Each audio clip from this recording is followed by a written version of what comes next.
क्या होता है भारत रत्न अवार्ड और क्यों इस साल दिए जा रहे हैं 5 भारत रत्न अवार्ड्स? क्या ये 2024 के इलेक्शंस को टर्न अराउंड करने की हो रही है एक पहल? हेलो फ्रेंड्स, वेलकम टू सरल यूपीएससी यूट्यूब चैनल।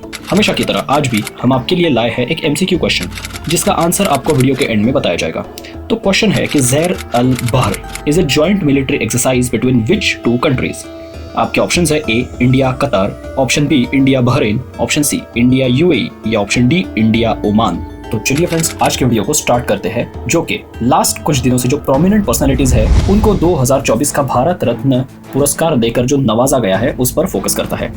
इस साल टोटल 5 पर्सनालिटीज को भारत रत्न सम्मान मिला है, जो कि है भारत के former deputy PM Lal Krishna Advani ji, Bharat के former PM mister PV Narasimha Rao ji, green revolution के भारत में जो पायोनियर थे डॉक्टर एमएस स्वामीनाथन जी, और former PM of India Chaudhary Charan Singh ji, and Bihar के जो फॉर्मर सीएम रहे कर्पूरी ठाकुर जी, उन 5 लोगों को। तो ब्रीफ में समझ लेते हैं इन सारे पर्सनालिटीज के बारे में कि इनको किन किन रीजंस के कारण भारत रत्न का सम्मान मिला है।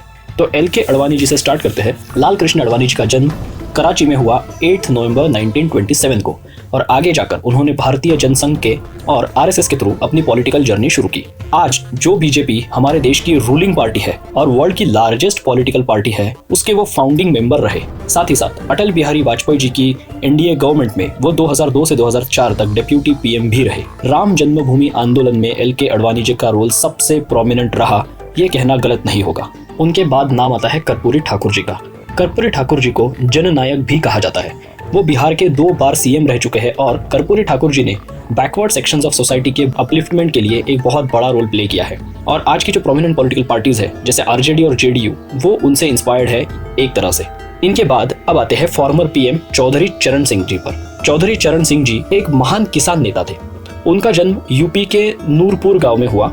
चौधरी चरण सिंह जी यूपी के सीएम भी रहे, और 28 जुलाई 1979 से अगले 170 दिनों तक के वो देश के पीएम भी रहे हैं। और उनके कार्यकाल में फार्मर्स के लिए उन्होंने काफ़ी बड़े रिफॉर्म्स लाए, मतलब फार्मर्स के सेंटर्ड उनकी डेवलपमेंट की पॉलिसी थी।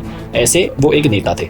1960 के यूपी लैंड होल्डिंग एक्ट को लाने में वो सफल हुए, और आज भी 23 दिसंबर को उनकी बर्थ एनिवर्सरी को किसान दिवस के रूप में मनाया जाता है। उनके बाद है हमारे देश के फॉर्मर पीएम नरसिम्हा राव जी, जिनको कौन नहीं जानता। 1991 के एलपीजी रिफॉर्म्स जिन्होंने इंडियन इकोनॉमी को एक नया सूरज दिखाया, और आज हम जो 5th लार्जेस्ट इकोनॉमी है वर्ल्ड में, उसका फाउंडेशन रखा गया इस 1991 के एलपीजी यानी लिबरलाइजेशन, प्राइवेटाइजेशन एंड ग्लोबलाइजेशन के रिफॉर्म्स के कारण।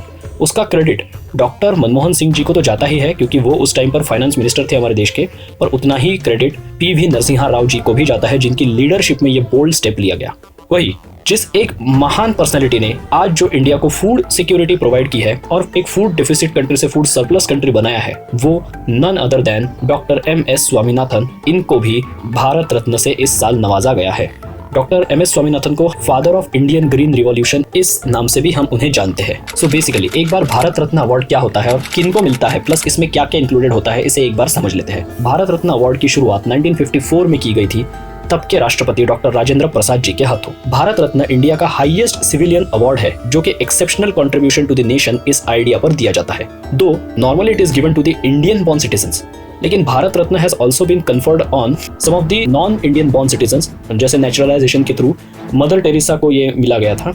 उसके बाद to Khan Abdul Ghaffar Khan and to farmer south African president Nelson Mandela, इनको भी भारत रत्न से नवाजा गया, और ये दोनों इंडिया के सिटीजंस नहीं थे।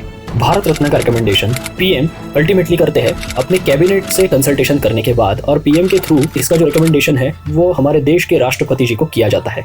इसके लिए कोई फॉर्मल रिकमेंडेशंस की वगैरह अलग से कोई सिस्टम एग्जिस्ट नहीं करती है, उसकी जरूरत ही नहीं है। भारत रत्न अवार्ड नॉर्मली एक साल में मैक्सिमम 3 इंडिविजुअल्स या फिर ऑर्गेनाइजेशंस को दिया जाता है, पर इस साल पहली बार 2024 में टोटल 5 इंडिविजुअल्स को भारत रत्न से हमने सम्मानित किया है।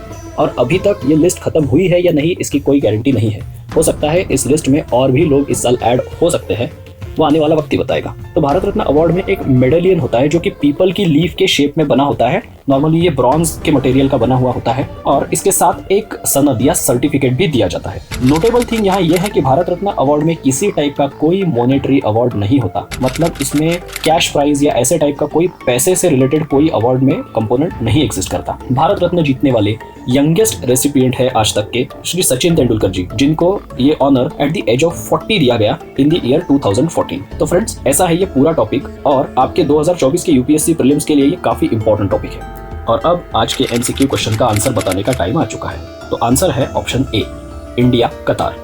जी हाँ फ्रेंड्स, इंडिया और कतार के बीच ज़ैर अल बहर नाम से जॉइंट नेवल एक्सरसाइज किया जाता है और रिसेंटली इंडिया और कतार के बीच काफी हाई टेंशंस हो गए थे, क्योंकि हमारे 8 रिटायर्ड नेवल ऑफिसर्स को कतार ने डेथ सेंटेंस सुनाया था और इससे इंडिया में एक तरह का पॉलिटिकल एंड सेंटिमेंटल अर्थक्वेक आ गया था। लेकिन आगे क्या हुआ, आखिर इंडिया ने कैसे इस सिचुएशन में विक्ट्री हासिल की और उसे करने के लिए उसे क्या करना पड़ा, ये सब जानने के लिए आपको एक बढ़िया सा यूट्यूब वीडियो हमारा मिल जाएगा सरल यूपीएससी के यूट्यूब चैनल पर। उसे जाकर जरूर देखिए, उसमें बहुत इंटरेस्टिंग वे में ये सारा किस्सा सुनाया गया है, तो उसे देखना ना भूलिए। और अब आते हैं इस वीडियो के सबसे इंटरेस्टिंग पार्ट पर। क्या आपको पता है कि यूपीएससी की प्रिपरेशन में कोई भी सीरियस एस्पिरेंट, चाहे वो फन अकेडमी में जाके पढ़ता हो या फिर मिस्टर भाजीराम का प्रिय शिष्य हो, टेस्ट के लिए वो सरल यूपीएससी का रैंक 1 प्रोग्राम ही लगाता है, क्योंकि ये एक ऐसा यूनिक प्रोग्राम है जिसमें आपको यूपीएससी एग्जाम को सरल तरीके से कैसे डिवाइड एंड कॉन्कर करके जीता जा सकता है, उसकी रेडीमेड रेसिपी मिलती है। इस प्रोग्राम के बारे में और डिटेल्स को जानने के लिए आप डिस्क्रिप्शन में दी हुई लिंक को यूज करें और ऐसे ही इंटरेस्टिंग टॉपिक्स पे आने वाले अगले वीडियोस को देखने के लिए चैनल को सब्सक्राइब करें, क्योंकि ऐसा करने से अब यूपीएससी होगा और भी सरल।